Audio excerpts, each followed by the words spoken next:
Good morning friends. GST platform के YouTube channel में आप सभी का स्वागत है। जी हाँ friends, GST cancellation of registration और उसके बाद कैंसलेशन का रिवोकेशन, इसको लेकर के एक काफ़ी इम्पॉर्टेंट अपडेट जो है वो आपको आज समझाने वाले हैं। और इसके अंदर जो मैक्सिमम लोगों की समस्या है उसका समाधान जो है वो यहाँ दिया गया है। होता क्या है, जीएसटी रजिस्ट्रेशन जो है वो कैंसिल किया जाता है अंडर सेक्शन 29, जहां प्रॉपर ऑफिसर को पावर दी जाती है कि आप जीएसटी रजिस्ट्रेशन कैंसिल कर सकते हैं। किसी भी प्रॉपर ऑफिसर के द्वारा किया जा सकता है टैक्स पेयर का, अगर उसने फॉलो नहीं किया है, कोई प्रोविजंस या रिटर्न वगैरह नहीं फाइल करता है। और उस सो कॉज नोटिस का एक टाइम पीरियड होता है, जिस टाइम पीरियड के तहत आपको उसका रिप्लाई करना है। अगर आपने वो रिप्लाई नहीं किया तो एज पर रूल 22 जो है आपका रजिस्ट्रेशन कैंसिल कर दिया जाता है। और उस कैंसिलेशन के बाद आपको समय रहते, सो कॉज नोटिस का समय रहते आपको रिप्लाई देना होता है। अब जब ये नंबर कैंसिल हो जाता है तो उसके बाद आपको रिवोकेशन के लिए अप्लाई करना होता है under section 30 red with rule 23, जो 23 में प्रोसेस दिया गया है उसको फॉलो करते हुए। अगर आप रिवोकेशन के लिए टाइम पीरियड चेक करेंगे वो सेक्शन 30 के अंदर बताया गया है, जिसमें जीएसटी काउंसिल की 49th मीटिंग ने इस बार अमेंडमेंट भी किया है। जो हमारी अगले महीने की टैक्स मैगजीन यानी कि मार्च की जो टैक्स मैगजीन रिलीज होने वाली है 1 से 2 दिनों के अंदर, उसमें आपको मिलेगा। तो ये इतने सारे सेक्शन सर कैसे समझें, क्या लिखा है? इसके लिए सेक्शंस को अगर आप डिटेल्ड में समझना चाहते हैं तो आप इसके लिए हमारा ऑनलाइन कोर्स, जी हाँ फ्रेंड्स, जीएसटी का लाइव कोर्स जो है वो ऑलरेडी चल रहा है, जिसकी रिकॉर्डिंग्स आपको अवेलेबल करवाई जाएंगी अगर आपकी कोई क्लास मिस हो जाती है। तो आप इस कोर्स में एनरोल कर सकते हैं, क्योंकि इसमें अभी आपको मिलेगा 10% का ऑफ। होली डिस्काउंट आपको 10% का अभी मिल जाएगा। आप इन नंबर्स पे कॉल करके, व्हाट्सएप करके इस कोर्स की एनरोलमेंट डिटेल्स ले सकते हैं। साथ ही साथ अगर आपको टैक्स मैगजीन की रिक्वायरमेंट है, जिसमें monthly GST income tax updates आपको दिए जाते हैं, उसके लिए भी आप दिए गए नंबर्स पे संपर्क कर सकते हैं। अब यहां पर जो कहानी मैंने आपको सुनाई, सेक्शन 29, 22, सेक्शन 30, रूल 23, इन सारी चीजों में प्रोसेस लिखा गया है। लेकिन जो ये जजमेंट आया है इसमें क्या बातें लिखी गई? इसमें बातें ये लिखी गई है, सबसे पहले समझ लीजिए कि ये जजमेंट है फेवर ऑफ असेसी, यानी कि टैक्स पेयर के काम की है ये judgment. The non submission of reply to the show cause notice can not be a ground for cancellation of registration. मैंने आपको बताया ना कि सेक्शन 29 में अगर ऑफिसर को लगता है कि आपका रजिस्ट्रेशन कैंसिल होना चाहिए तो कैंसिलेशन से पहले वो आपको एससीएन देगा आरईजी 17 के अंदर, क्योंकि जो रूल ऑफ कैंसिलेशन है रूल 22 उसमें ये प्रोसेस भी बताया गया है, जिसको हमने डिटेल्ड में ऑलरेडी डिस्कस किया है। तो एससीएन आपको मिल गया और इस एससीएन का रिप्लाई देने का जो टाइम पीरियड होता है, उस टाइम पीरियड तक अगर आप उस टाइम पीरियड को फॉलो नहीं करते हैं और अपना रिप्लाई सबमिट नहीं करते हैं तो आपका रजिस्ट्रेशन जो है अमूमन कैंसिल कर दिया जाता है ऑफिसर्स के द्वारा।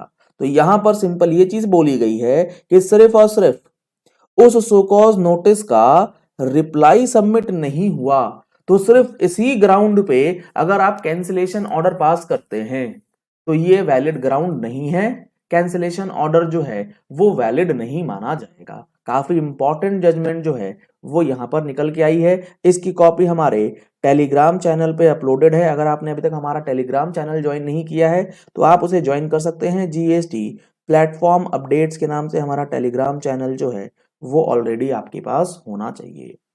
अब यहाँ डिटेल्स में चलते हैं। सेक्शन 29 क्या कहता है कैंसिलेशन ऑफ रजिस्ट्रेशन की बात।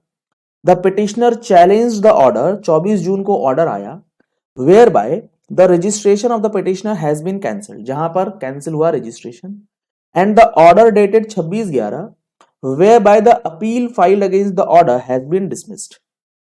हुआ क्या है यहां, पहले तो 24 जून को कैंसिलेशन ऑर्डर आया, क्योंकि हमने रिप्लाई नहीं दिया, कैंसिल हो गया।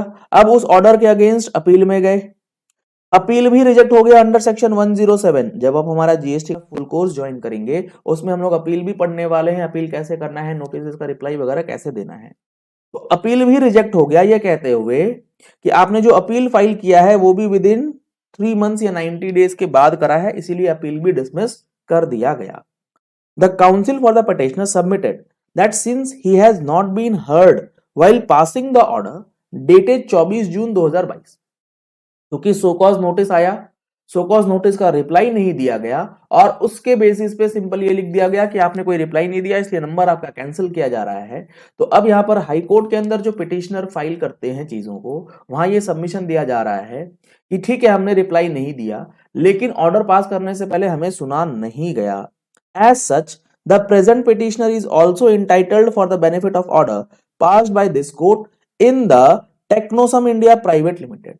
इस तरीके के कई सारे जजमेंट्स जो हैं हाई कोर्ट्स ने दिए हैं, जहां पर सिर्फ रिप्लाई नहीं देने की वजह से जो नंबर कैंसिल हुआ है उसको कोर्ट्स ने निरस्त किया है, निराधार माना है।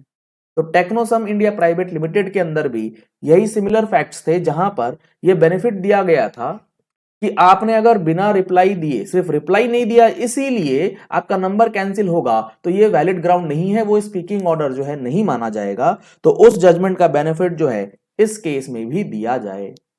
The court observed that the present petitioner is also entitled for the same relief, क्योंकि सेम मैटर था उस पर्टिकुलर जजमेंट में भी, तो यहां पर भी वो रिलीफ जो है वो मिलना चाहिए। तो आपको एक चीज और समझ में आई होगी कि अगर आपके पास ऐसा कोई मैटर है जो कि एक कोर्ट ने फेवर में दे रखा है, तो आप उसका इस्तेमाल किस तरीके से कर सकते हैं।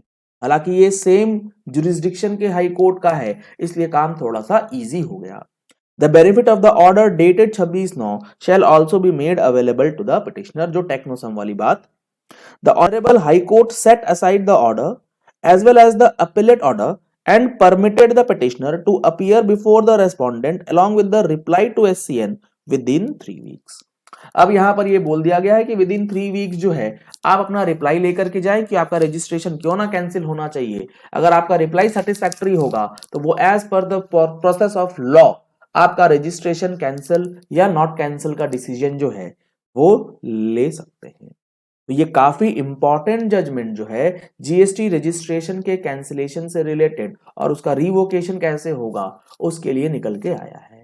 आप सबको ज्ञात होगा कि 49th जीएसटी काउंसिल मीटिंग के अंदर इन सारी समस्याओं को देखते हुए ना हुआ क्या है, जीएसटी का जो कैंसिल होता है नंबर, उसके बाद जो रिवोकेशन फाइल करने का टाइम पीरियड है, इस रिवोकेशन के टाइम पीरियड को भी एक्सटेंड कर दिया गया है। यहां पर अमेंडमेंट जो है वो प्रपोज्ड है।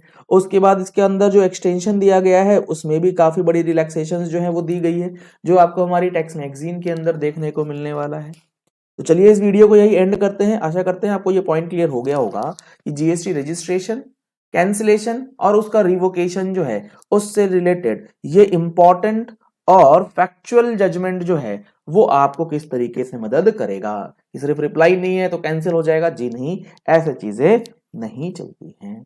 अगर आपने हमारे YouTube चैनल पे फर्स्ट टाइम ट्यून इन किया है तो आप हमारे YouTube चैनल को सब्सक्राइब कर लीजिएगा, साथ में जो बेल आइकन है उसे प्रेस कर लीजिएगा ताकि वीडियोस की नोटिफिकेशंस आप तक रेगुलरली पहुंचते रहें। Thank you and have a nice day.